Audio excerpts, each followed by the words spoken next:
Hey, friends. Before we dive into the dark heart of tonight's tale, do me a favor, hit that subscribe button for Nightmare and Fear.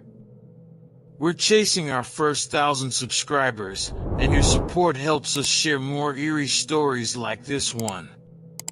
If you're brave enough, sit back, dim the lights, and listen closely as I tell you about the night that changed everything for me.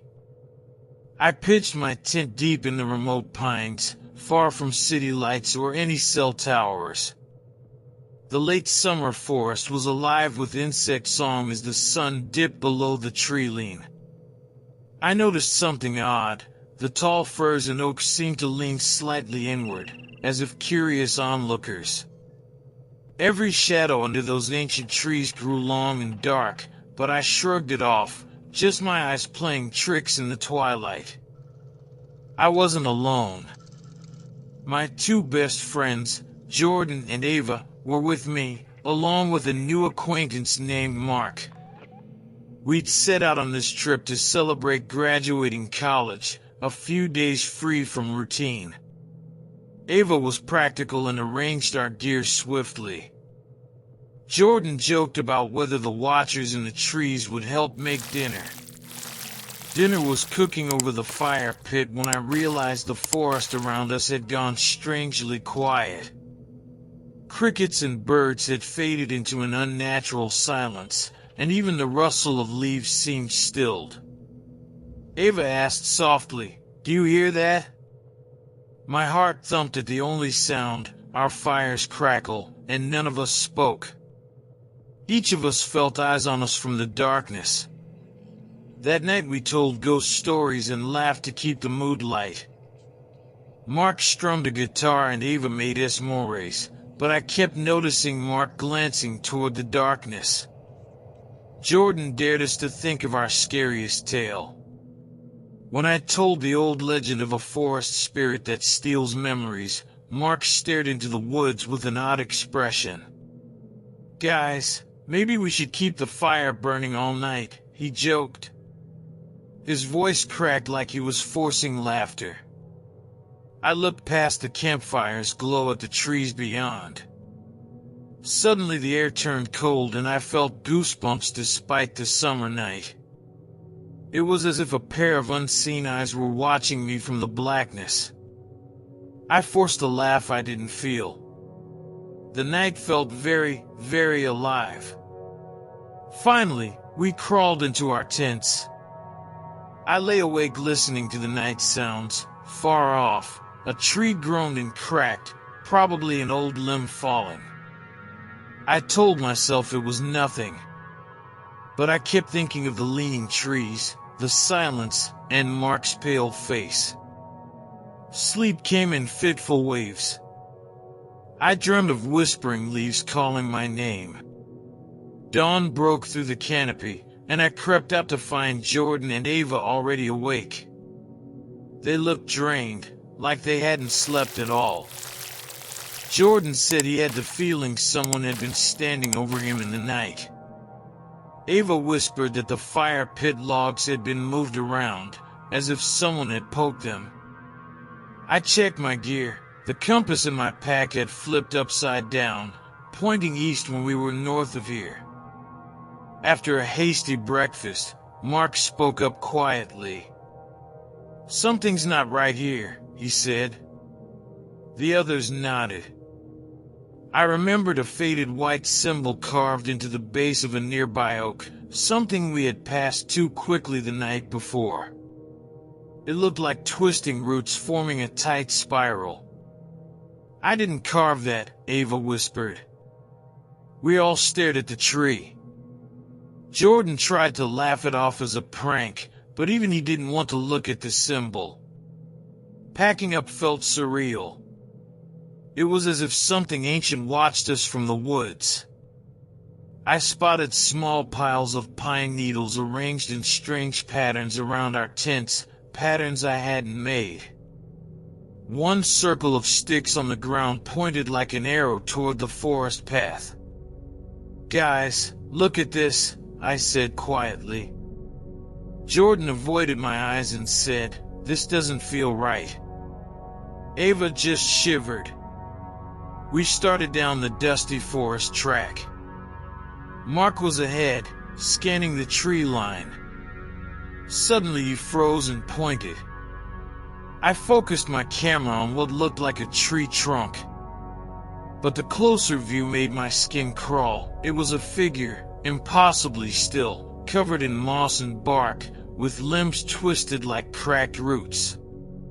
Its face turned to the side, as if sniffing the air. "What is that?" I whispered, heart pounding. None of us said a word. We all felt it. Something had followed us. We reached a sunny creek and paused, trying to regain normalcy. Jordan strung wet clothes on a line, then a breeze caught his backpack cover and sent it flying into the woods. He ran after it, and we heard him shout, "Jordan!" Ava screamed. I dropped my camera and sprinted after him. We fled through the brush, hearts pounding. Ava was crying as Mark hit the ignition in our old truck. We didn't look back, but I knew the forest was alive behind us. The road curved where it shouldn't have, and on the radio static I thought I heard faint laughter, Jordan's voice echoing with a creek's babble. As dusk settled, we finally reached the highway. Relief washed over us, but it felt hollow. Jordan was missing. We called his phone, it went unanswered, his own voicemail greeting. We reported him to the authorities, but there were no records of anyone named Jordan camping here. The forest maps we consulted insisted we had camped nowhere. I still see that silent figure lurking in the trees. The nightmares never stopped. So listen closely. Sometimes the forest is alive, and it hungers in shadows. That night changed me. I saw something that defied understanding. If you wander too far off the path, you might find yourself under its watchful eyes. I'll never forget the feeling of those ancient eyes staring at me from the darkness. And sometimes, late at night, I answer my phone to a faint whisper, Jordan's voice coming from the trees, but it's not really him. Thank you for listening. If you enjoyed this story, please subscribe to Nightmare and Fear to help us reach 1,000 subscribers. Sweet dreams, if you dare. I never wanted to go on that trip. It was Jonah's idea, one last wild weekend before real life starts, he said. Just us four, Jonah, Kim, Liv, and me.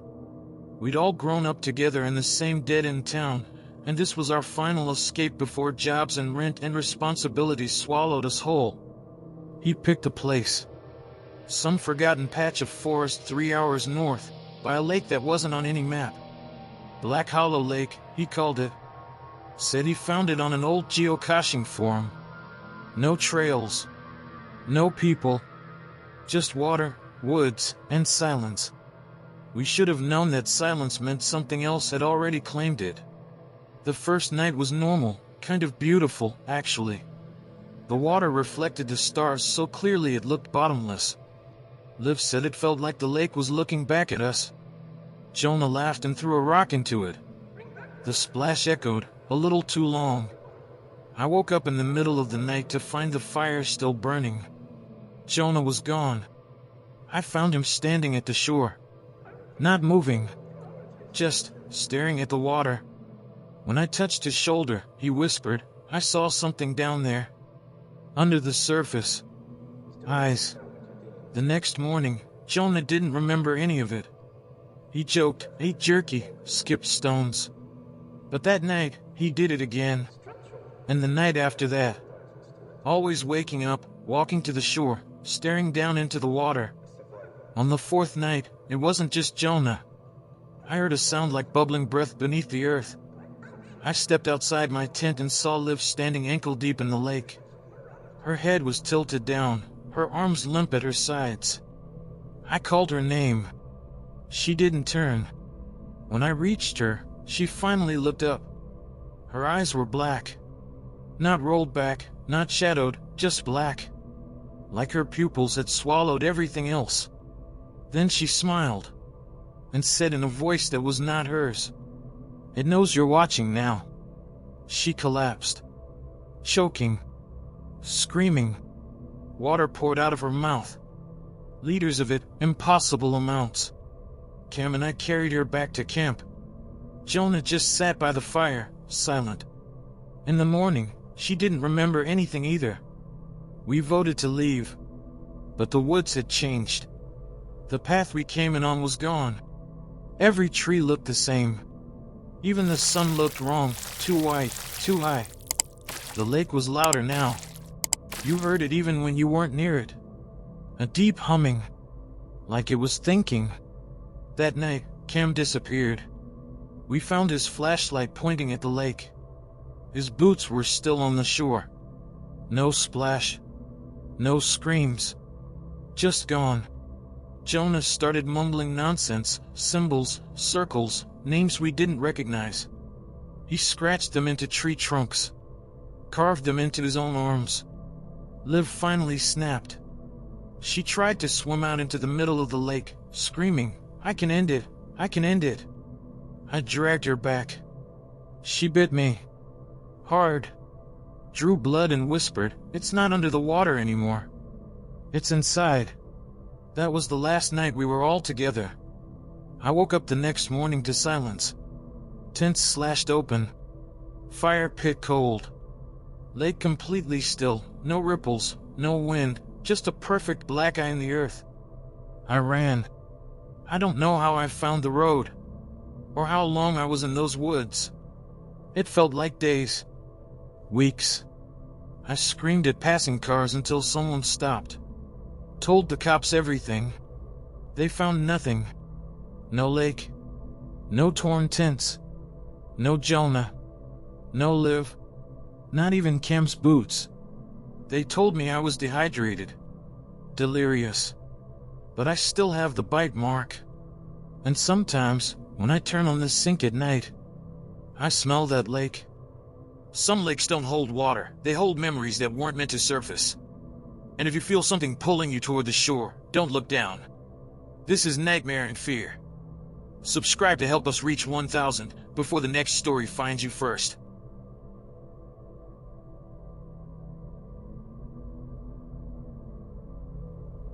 I didn't go camping to be scared. I went because my therapist said I needed to disconnect. Too much anxiety, too much caffeine, too many nights where sleep came in short, black waves. So I picked a remote trail in the southern Appalachians, far from cities, signal, and stress. Just me, a tent, and 3 nights of silence. That was the plan. But something else was already waiting there. It started the first night. I found a spot by a half-dry stream, thick with pine trees and moss. The earth was soft beneath my boots, too soft, like it had been turned recently. Still, it felt peaceful. I pitched my tent, made a fire, and let the night sounds settle in. That's when I felt it. A pulse in the ground. Faint, rhythmic. Like a slow heartbeat. At first I thought it was in my head. But the firewood moved. Tiny vibrations. The flame leaned slightly with each pulse. I placed my hand to the dirt. And felt it. The ground was breathing. I didn't sleep much. Every time I closed my eyes, I felt that slow rise and fall beneath me, like something massive was just under the surface, resting. By morning, I told myself it was just groundwater or tectonic stuff. Science. Logic. I even laughed about it while I made coffee. But then I noticed the trees. Overnight, several had leaned, not fallen, not snapped. Just tilted. Toward my tent. Like they were peering in. Day 2, things got stranger. I hiked up the ridge behind camp. Took photos. Ate lunch at the peak. When I came back, my tent was gone. Not trashed, not stolen, vanished. No footprints. No drag marks. just flattened grass where it had been. And at the center of that flattened circle was a perfect, deep hole. Not wide, maybe the size of my head, but deep. Too deep. I dropped a rock in. Waited. Nothing. I camped under the stars that night, using my jacket as a pillow. Didn't sleep. The ground pulsed stronger now. At 2:11 a.m., I heard something inhale. Not wind. Not animal. A real, wet, living breath coming from below. That's when I saw the figure. It stood across the stream. Tall. Slender. Limbs too long, like they didn't know where to stop. Its head was tilted back, eyes closed, as if listening. Its skin moved. Like it was breathing, too. I didn't run. I should have. But my legs forgot how to move. The thing took one step forward, and then vanished. Like it sank straight down into the earth. I packed what little I had left and hiked out at dawn. But the trail twisted. No matter which direction I turned, I circled back to the same spot, the stream, the trees, the hole. And now, the hole was wider. Something inside it was pushing upward, bulging the soil like a bubble of meat under plastic. I screamed. I cried. I begged. I fired a flare into the air. No one came. That night, it rose. Not all the way. Just enough. The earth cracked. The breathing became louder. And then I heard it speak, not with words, but with thought. It said, "Your kind built over our lungs. You breathe because we sleep. But sleep is ending." I don't remember running. I woke up 2 miles outside the forest, covered in mud and blood that wasn't mine. Rescue teams found me the next day. They said I'd been missing for 3 weeks. But to me, it was 3 days. My fingernails were packed with dirt, thick, black, unnatural soil. Like something dead had been chewing it for years. I haven't slept since. Because when I close my eyes, I hear it still breathing. And worse, I breathe in sync with it. Some campsites are built where they were never meant to be. Some forests are just skin stretched over something ancient. And if you ever feel the ground breathe beneath you, don't sleep. Subscribe to Nightmare and Fear, and help us reach 1,000 before something else does.